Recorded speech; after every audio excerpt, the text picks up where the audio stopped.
Llegada de los pueblos colonizadores a la península ibérica, una encrucijada de culturas.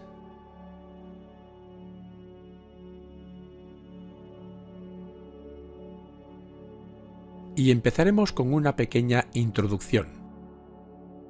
Con la llegada de los pueblos colonizadores del Mediterráneo oriental a la península ibérica, comienza una nueva etapa de modernización e inclusión del territorio peninsular en la órbita comercial mediterránea. Se puede decir que con ello se inicia la Edad del Hierro y un periodo conocido como protohistoria, al hacer referencia a los primeros testimonios escritos que aluden a esta parte del mundo. A excepción de los celtas, su llegada se debió a un interés económico y mercantil, al estar los pueblos del Mediterráneo oriental mucho más avanzados. Prueba de ello es que desarrollaron un importante comercio por todo el Mediterráneo, especialmente de metales como oro, plata, cobre y estaño, así como otros productos como salazones, orfebrería y sal.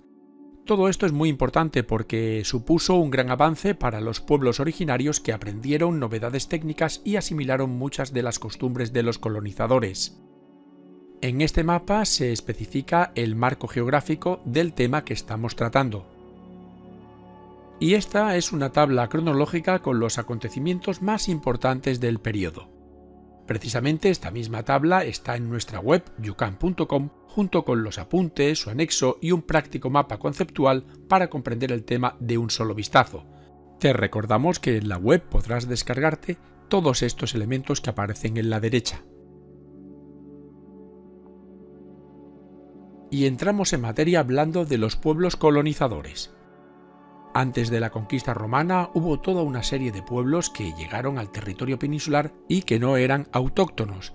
Eran los siguientes: los celtas, que fueron los primeros y provenían del norte y este de Europa; los fenicios, que venían del extremo oriental del Mediterráneo; los griegos, originarios del mar Egeo; y por último los cartagineses, naturales del norte de África. Vamos a estudiarlos uno por uno con más detenimiento. Y empezamos con los celtas. Sobre el 900 a.C., unos habitantes del norte de Europa, indoeuropeos de tipo celta para ser más exactos, emigraron a la península ibérica. Se trataba de la cultura de los campos de urnas, cuyos aspectos principales son: poseían una cultura común desde el Danubio hasta el noreste peninsular, tenían un tipo determinado de cerámica, su rito funerario estaba basado en la incineración de cadáveres guardados posteriormente en urnas, y rendían culto a las fuerzas de la naturaleza. Los fenicios fueron los primeros en alcanzar las costas peninsulares por vía marítima hacia el siglo IX a.C. desde Fenicia, el actual Líbano. Fundaron ciudades como Gades, Cádiz, Formentera, Ibiza, Málaca, Málaga, Abdera, Adra, etc. Su principal objetivo era conseguir beneficios de las riquezas existentes en las minas de Tartesos, el actual Huelva, pero a partir del siglo VI a.C., el pueblo fenicio entró en declive por la caída de Tiro en manos de los babilonios, hecho que afectó a sus colonias en todo el Mediterráneo y, como no, en territorio peninsular. Introdujeron las técnicas para extraer la sal, unos métodos para conservar el pescado, el salazón, el torno alfarero y la técnica de la púrpura. Pero lo más importante de su legado consistió en la generalización del hierro, la difusión de su escritura y la extensión de sus creencias religiosas. Y pasamos ahora a otro pueblo del Mediterráneo oriental, los griegos.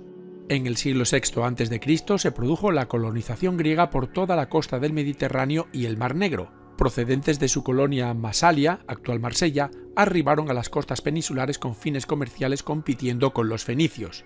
Fundaron importantes colonias como Emporión, Ampurias, Rodes, Rosas y Hemeroscopeión, Denia, pero su presencia en territorio peninsular finalizó al perder el dominio naval en el Mediterráneo ante los cartagineses. Sus aportaciones más destacadas fueron la introducción del cultivo de la vid y el olivo, la gallina y el asno, así como innovaciones en tejido y cerámica.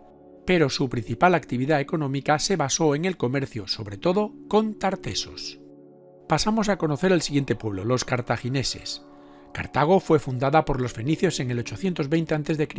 y estaba ubicada en la actual Túnez. Se trataba de una antigua colonia fenicia con gran presencia en el Mediterráneo occidental que se expandió a raíz del hundimiento de su metrópolis.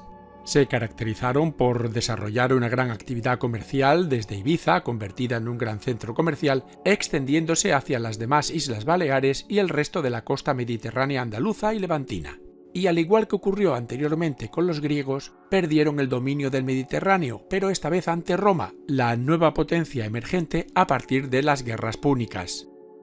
El legado de estas colonizaciones fue fundamental para el desarrollo de los pueblos peninsulares que estaban más atrasados tecnológicamente hablando. Gracias al comercio y al intercambio de ideas, se introdujeron elementos nuevos como cultivos, el olivo y la vid, el torno alfarero, la moneda, el alfabeto, tanto griego como fenicio, y dieron un gran impulso a la vida urbana.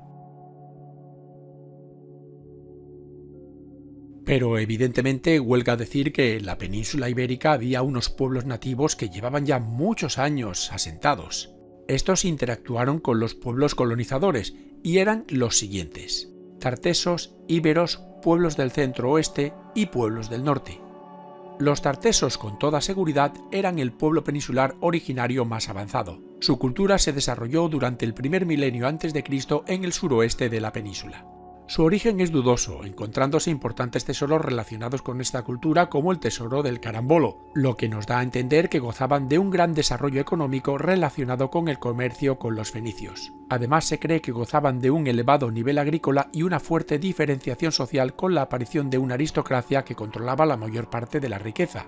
Su máximo apogeo tuvo lugar durante la colonización fenicia sobre el 800 a.C., y estos últimos influyeron notablemente en su escritura, que todavía no se ha podido descifrar, sus creencias y su estructura social jerarquizada. Su poder se basaba en la minería y en el control de las rutas comerciales que conducían al estaño.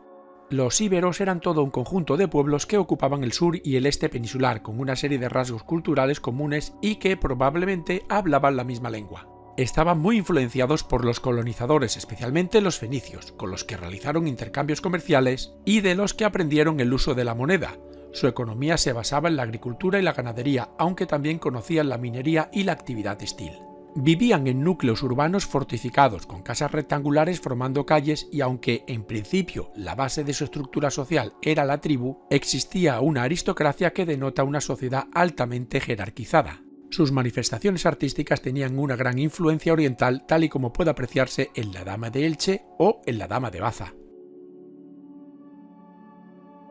Los pueblos del centro y oeste peninsular, al estar más aislados, tuvieron menos contacto con los colonizadores. En unos predominaba la actividad agrícola y en otros la ganadera, aunque todos conocían la metalurgia del hierro. Por otro lado, tenían escaso desarrollo de la artesanía y el comercio. En ocasiones se han encontrado núcleos de población fortificados, y su estructura social organizativa era más bien de carácter tribal. De entre todos ellos destacaríamos a los lusitanos, ubicados en el oeste peninsular entre los ríos Duero y Tajo, y que opusieron gran resistencia a la invasión romana.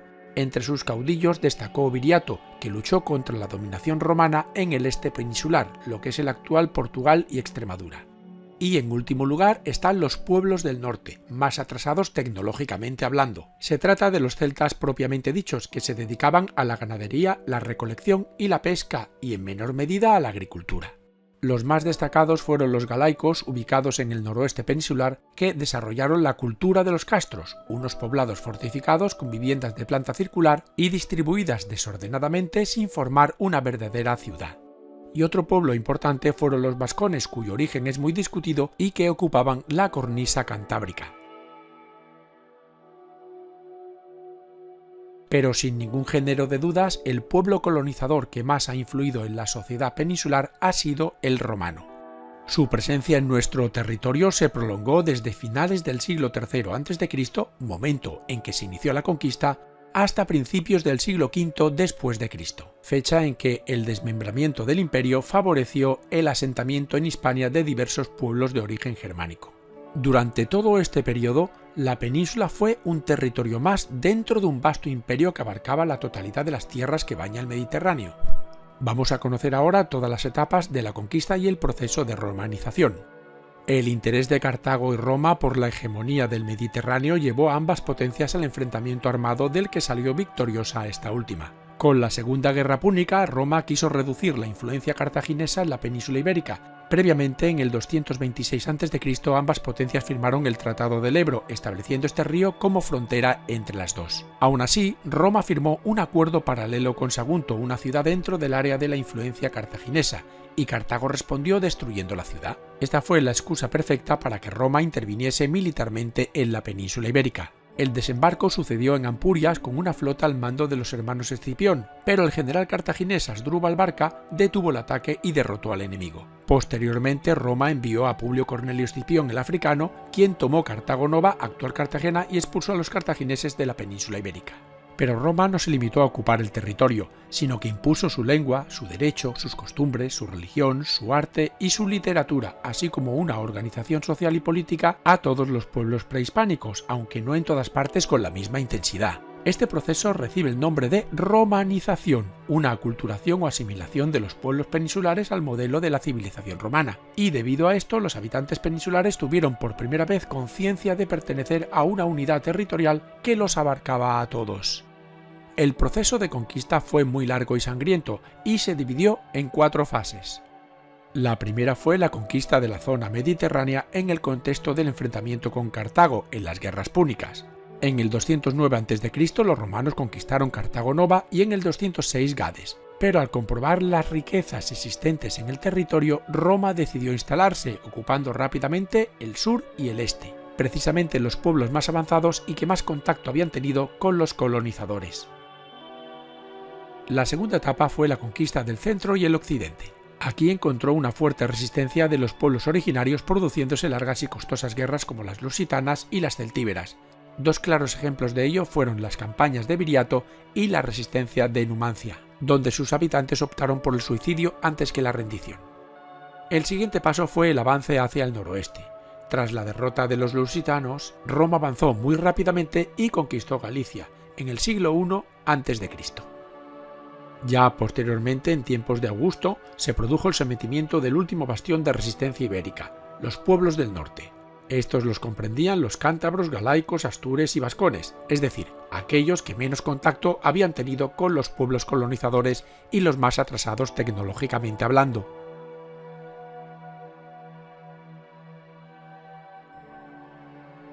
Y una vez conquistados vino el proceso de romanización. Esta tuvo diferente intensidad, disminuyendo del este al oeste y del norte al sur. Por eso este proceso fue más intenso en el este y en el sur mediterráneos y mucho más débil en el norte montañoso, la cordillera cantábrica y Galicia. Vamos a conocer ahora cómo lo consiguieron. Para poder imponer su cultura, los romanos se valieron de diversas herramientas. La primera fue la difusión del latín, de hecho de todas las lenguas prerromanas tan solo subsiste el vascuence. La segunda fueron los militares, funcionarios y comerciantes romanos que llegaron a Hispania. Y la tercera fue la creación de numerosas ciudades y vías de comunicación por todo el territorio. La romanización llegó a tales extremos que incluso 3 emperadores romanos tuvieron un origen peninsular. Trajano, nacido en Itálica, una ciudad romana muy cerca de la actual Sevilla, fue el primer emperador romano no nacido en la península itálica. Fue célebre por la construcción de numerosos edificios públicos y combatió a los partos y a los dacios, tal y como queda plasmado en la todavía existente columna trajana ubicada en Roma. Adriano también nació en Itálica y era sobrino de Trajano. Prestó un gran interés por la cultura y con él el Imperio Romano alcanzó su máxima expansión territorial. Una de sus obras más notorias fue la construcción de un muro en Britania, el Muro de Adriano. Y por último Teodosio I el Grande, nacido cerca de Segovia. Con él el imperio ya estaba en franca crisis y su gran aportación fue dividirlo en 2 mitades, la oriental y la occidental, repartiéndolo entre sus 2 hijos y surgiendo el Imperio Romano de Oriente y el de Occidente. Hispania fue el nombre con el que los romanos decidieron designar al conjunto de la península ibérica. En un principio la dividieron en 2 provincias, la citerior, el norte hasta Cartagena, y la ulterior, el sur. Ya en el siglo I, en tiempos de Augusto, para una mejor administración, la volvieron a dividir en 3, Tarraconense, Bética y Lusitania, con capitales en Tarraco, Córdoba y Emérita Augusta, la actual Mérida. Y en tiempos de Diocleciano quedó establecida en 6, Gallaecia, Tarraconense, Bética, Lusitania, Cartaginense y Mauritania Tingitana. Esta última comprendía el norte de África, y por último ya en el siglo IV se le añadió una nueva provincia, la Baleárica. La presencia romana trajo consigo la creación de una amplia red urbana como elemento básico de colonización, para así controlar política y militarmente el territorio y también como explotación del mismo. Las antiguas ciudades fenicias, griegas, cartaginesas e ibéricas fueron ampliadas. Algunas pasaron a ser municipios con un régimen jurídico similar al de Roma. Estaban dirigidas por 2 magistrados, los duúmviros, y un senado del que formaban parte miembros de la aristocracia local. Se trataba de ciudades que habían colaborado con Roma en la ocupación y eran federadas, es decir, libres de impuestos y ocupación militar. El resto de las urbes sometidas a Roma eran denominadas estipendiarias, pues pagaban un impuesto o estipendio y a cambio se respetaba su administración local. Todas las ciudades siguieron el modelo urbano de Roma, en el que se establecía un trazado en forma de cuadrícula dispuesto a partir de 2 calles principales, el Cardo y el Decumano. Estas se cruzaban en un espacio central donde se ubicaba el foro. Y los motivos para fundar ciudades por todo el territorio fueron varios. Además de asentar el proceso de romanización, otro de ellos fue el de albergar colonos romanos, muchas veces soldados licenciados, siendo verdaderas colonias romanas fuera de Italia. Un claro ejemplo fue el de Emerita Augusta. El principal objetivo de Roma consistió en la explotación económica de la península. Hispania destacaba en agricultura gracias al cultivo de la vid, el olivo y el trigo, es decir, la trilogía mediterránea. La ganadería ovina, las salazones de pescado, la elaboración del garum, la minería y la producción de cerámica, orfebrería y mosaicos. Especialmente importante fue la minería, ya que en Hispania había gran cantidad de metales por explotar como el oro, la plata, el cobre, el plomo y el estaño. Y un claro ejemplo de minería romana serían las médulas, ubicadas en la actual provincia de León. La península, como no, se vio integrada en un mercado universal controlado desde Roma, lo que trajo consigo el aumento de la circulación monetaria, el denario. Este y sus divisiones se convirtieron en la unidad monetaria oficial. Con fines militares, aunque posteriormente mercantiles, se construyó una importante red de calzadas. Las principales fueron las siguientes: la Vía Augusta por la costa mediterránea, la Vía de la Plata que unía Astorga, Mérida y Sevilla, y la Vía de Astorga a Burdeos, posteriormente el Camino de Santiago. El sistema social y económico romano se basaba en el esclavismo. Por eso el proceso de romanización provocó un desarrollo espectacular de la esclavitud. Los esclavos eran los habitantes de las ciudades indígenas que tras haber sido ocupadas se sublevaban, y muchos eran vendidos en los mercados esclavos de la Bética. Precisamente allí era donde el trabajo servil estaba más extendido, y otros también fueron vendidos en Italia o en Galia. Entre los esclavos y los hombres libres se situaban los libertos, unos esclavos liberados que seguían dependiendo del señor.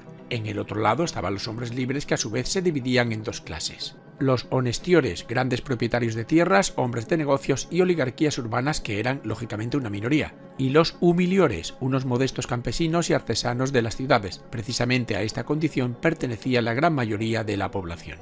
Y entre ambos estaban las clases intermedias. Hasta el siglo I después de Cristo, tan solo una minoría de colonos romanos e itálicos tenían plenos derechos políticos, como el derecho al sufragio, a ocupar cargos públicos o a no pagar impuestos, y también de propiedad porque del reparto de la tierra se encargaba el Estado. Pero a partir del Edicto de Latinidad, promulgado por Vespasiano, la mayoría de las élites urbanas pudieron convertirse en ciudadanos romanos de pleno derecho. Y finalmente, a partir del Edicto de Caracalla, todos los habitantes de Hispania y de todo el Imperio Romano en general obtuvieron la ciudadanía romana. ¿Y cuál fue el legado cultural? Pues fue inmenso, perdurando hoy en día. Por ejemplo, en el idioma el latín fue el elemento vehicular de comunicación y se impuso y desplazó a las lenguas prerromanas. Tan solo sobrevivió el vascuence. Fue la lengua oficial y privada de la sociedad peninsular y constituyó el substrato de las lenguas romances como el castellano, el gallego y el catalán. El derecho romano aún hoy constituye la base sustancial de nuestra legislación, y lo que hacía era regular la convivencia en una sociedad más compleja que las indígenas. Uno de los principales legados de Roma fue la construcción de obras públicas. Estos eran un pueblo muy práctico, y por eso realizaron obras tan importantes como, por ejemplo, murallas como la de Lugo, acueductos como el de Segovia, puentes como los de Alcántara y Mérida,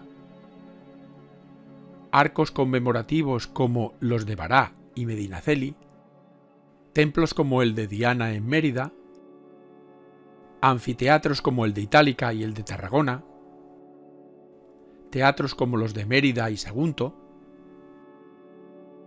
termas como las de Campo Valdés, o incluso faros como la Torre de Hércules, que aún sigue en pie. Y además de su utilidad, todas estas obras eran el símbolo patente de la fortaleza de Roma. La religión fue otro pilar de la sociedad romana. Aunque en un principio los romanos practicaron la tolerancia con los cultos indígenas, dándose un sincretismo con los pueblos conquistados a cambio del respeto al culto del emperador, se pasó a una segunda etapa en la que fue obligatorio rendir culto a la tríada capitolina, que simbolizaba la autoridad de Roma.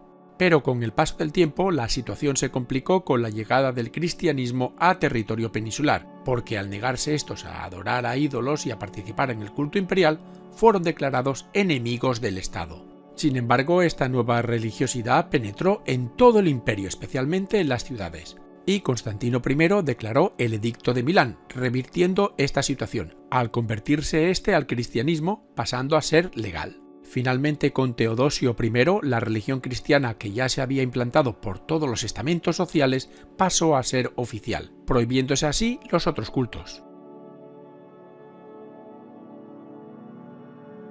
Y ya pasamos a la última etapa, conocida como el Bajo Imperio.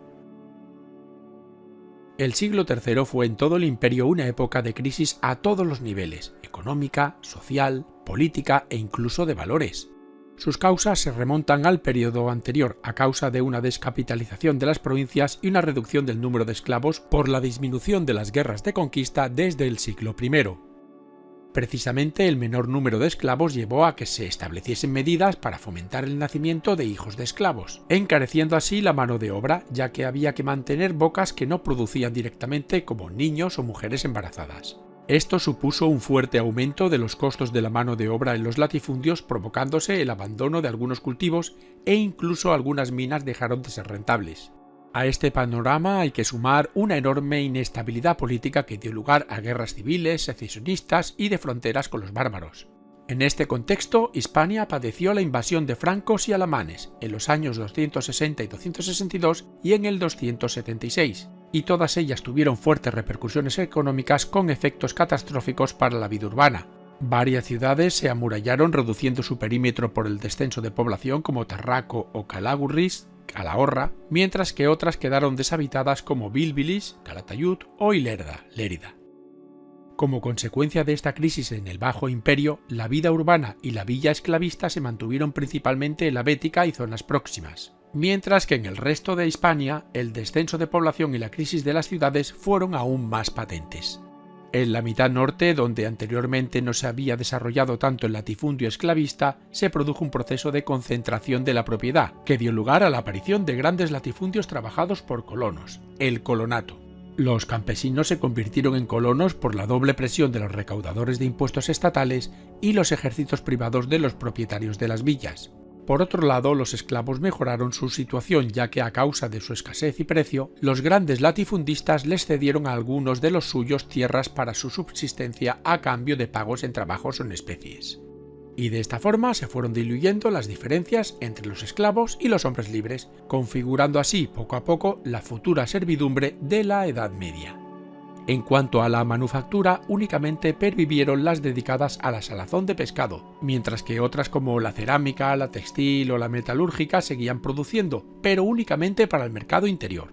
La exportación se mantuvo gracias al vino, al aceite, la lana y los minerales. En consecuencia, en Hispania, como en el resto del imperio, se produjo un proceso de ruralización, empobrecimiento, autosuficiencia y disminución de la circulación monetaria.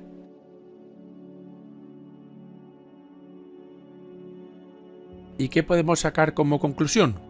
Pues que desde el año 1100 a.C. hasta comienzos de nuestra era fueron muy numerosos los pueblos colonizadores que llegaron a la península ibérica, fenicios, griegos, cartagineses, pero de todos ellos el romano ha sido el que más huella ha dejado en la historia peninsular, debido a que acabó imponiendo su estilo de vida durante los 700 años que ocupó el territorio. Gracias a ellos fue la primera vez que los pobladores hispanos tuvieron un sentido de unidad y de pertenecer a un territorio que los abarcaba a todos. Eran, en definitiva, ciudadanos hispano-romanos.